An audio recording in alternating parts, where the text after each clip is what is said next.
Bună seara, bine ați venit. Și Gabriel Mutu, senator al Partidului Social Democrat. Bună seara. Bună seara. Încep cu dumneavoastră pentru că am în față comunicatul DICOT din 8 octombrie 2014 în care se spune așa. Cu privire la inculpatul Mutu Gabriel, procurorii DICOT au dispus începerea urmăririi penale și pentru comiterea infracțiunilor de folosire cu rea credință a bunurilor societății, fals în înscrisuri sub semnătură privată. Ce s-a întâmplat cu urmărirea penală despre care ne vorbeau procurorii DICOT în 8 octombrie?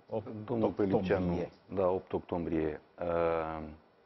Eu vă recunosc că în momentul de față nu cunosc în detaliu în ce fază se află acest dosar. Eu pur și simplu am fost chemat să mi se aducă la cunoștință acest fapt.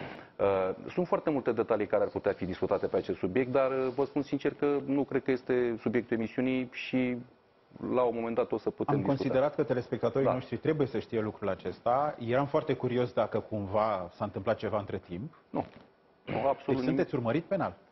Da. Există un dosar deschis, dar care, așa cum v-am spus, așa cum ați fost și dumneavoastră informat, de luni bune, de aproape un an de zile, nu s-a întâmplat nimic. Lăsăm la o parte faptul că eu am fost chemat și mi s-a adus la cunoștință calitatea de inculpat în acel dosar. Laura Codruța-Chioveși, procuror șef DNA, spune așa: pentru mine și pentru colegii mei este extrem de greu să explicăm, cel puțin din punct de vedere juridic, cum de se întâmplă în continuare aceste lucruri. Spre exemplu, dacă vorbim despre administrația publică locală, în aproape jumătate din județele României am avut primari de reședințe de județ sau președinți de consilii județene care în ultimii 2 ani au fost investigați, învinuiți, trimiși în judecată. Unii dintre ei chiar condamnați. Cu toate acestea, constatăm că infracțiunile se comit în continuare. Vă rog.